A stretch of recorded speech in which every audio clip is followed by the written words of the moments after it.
Okay. Everybody ready? Good now? Okay. All right. Thank you for being here. For those of you that don't know, my name is Ellery Sozi. I'm the Chief of Police here in Lansing. I am here to give you a quick, a short overview of the timeline as I know it today that relates to our officer-involved shooting that happened on Friday evening. On Friday, December 1st, at approximately 11:19 p.m., Ingham County Central Dispatch received a 911 call for a domestic assault in progress in the 1600 block of Massachusetts. At 11:23, units were assigned to that call and responded. At 11:24, a witness called 911 to report hearing a gunshot and could hear a female crying at the scene. At 11:25, dispatch advised that the call is now a shooting. At 11:25, dispatch advised that a female has been shot. At 11:26, a witness advised that a female is outside screaming she had been shot. At 11:26, officers from the Lansing Police Department arrived on scene. At this time, the officers locate a male standing next to a vehicle with an open door in the driveway and a female sitting in the seat of that open door. Officers give repeated commands to the male subject to show his hands and to get on the ground. During this encounter, a gun is presented by the male subject, and officers engage him at that point. At 11:27, units advised that shots had been fired. At 11:27, officers make an approach towards the accused. Also at 11:27, officers move the accused away from the vehicle and check the status of the female, who was the original caller, and determined that she had not been shot. At 11:28, officers begin CPR until LFD, the Lansing Fire Department, arrives and takes over medical care. The male subject was then transported by the Lansing Fire Department to a local hospital where he was pronounced deceased. The subject's name is Stephen Ruiz Romero, 9/17 of 1990. The Michigan State Police is investigating this incident. Consistent with policy and best practices, the officers are on paid administrative leave.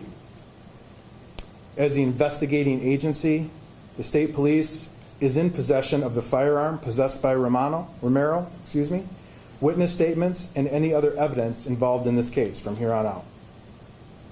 Once the Michigan State Police have gathered all information and have had review of the video involved, I will review and release the names of the officers involved along with that video. We have been in contact with the family and have kept them updated as much as we can to this point. I think you all know transparency is important to me and to the Lansing Police Department, and I will share what I can when I can. But we'll also consider the integrity of the investigation as well as the family's wishes. Do you have any questions? You said gun was presented? Yes. Can you clarify what you mean by that? I can't at this point. Would you be able to spell, is that Stephen with a P-H-E-N? Yes, Stephen with a S-T-E-P-H-A-N. R-U-I-Z Ruiz? R-U-I-S, Ruiz. Romero, R-O-M-E-R-O. Can you spell the first name? Sorry. Stephen, S-T-E-P-H-A-N. Okay. And that was 1990? 9/17 of 1990. I'll do an additional question. So then you said, when were you looking to release those names? Once I get review of all the video and I coordinate with the state police. Did the accused shoot at officers? I'm not going to share any of that information at this point. That's part of the investigation, and I don't want to compromise the integrity of the case. How many officers right now, can you say how many officers are currently removed from normal duty, and then how many fired at Ruiz? I can tell you that 2 are on administrative leave at this point. Won't say how many fired? No. Can we know how many officers responded to the scene? I don't have that because I don't have that information right now. There were a lot, but the ones involved were the 2 individuals that I spoke about. Aside from the deceased, anyone injured in the incident? I can't get involved in that. Give that information at this point. but to confirm, as you did say, that the female was not shot. That is correct. Okay. The house where this all happened, did Romero live there, or was he just visiting? I can't share that information right now. Sorry. Okay. Is he someone that your officers are familiar with from past encounters? I don't have that information right now. I'm sorry. Any information on calls to service to this address, frequency? Not that I can share right at this point. And so I guess it's basically, from what it sounds like, this would have been like a non-compliant situation. From what you're saying, it seemed like he brandished a gun and he wasn't compliant with what officers' commands were. When they were trying to put him in custody, a gun was presented. Yes. You said this whole body cam, dash cam. You just mentioned video. Correct. Body cam from both officers Correct. involved.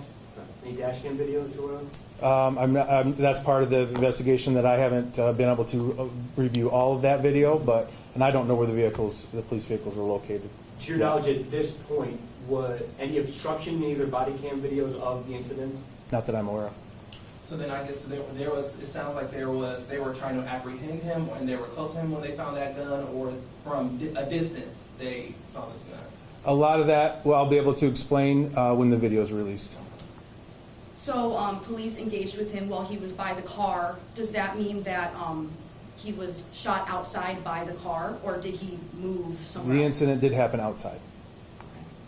That's all my questions. Well, outside of that vehicle?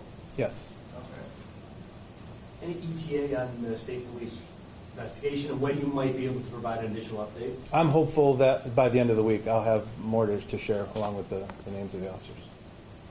I guess my last question would just be, we know it was a domestic dispute for the call. Is there any other information around that situation that police know why they were led there?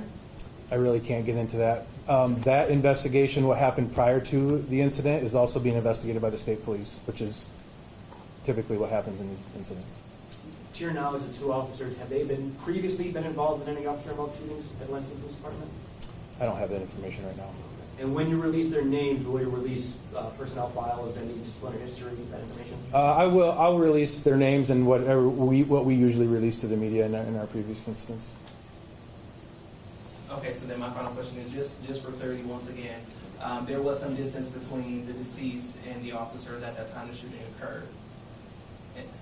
And then I guess when the shooting occurred, they then tried to do CPR and things at that moment and made the connection with him, but there was never any contact made, I guess, before this occurred. Well, I can't really get into the details more than what I've shared already, but once I review the video, you will be able to see the incident, how it unfolded with the officers from their perspective. Thank you very much for coming today.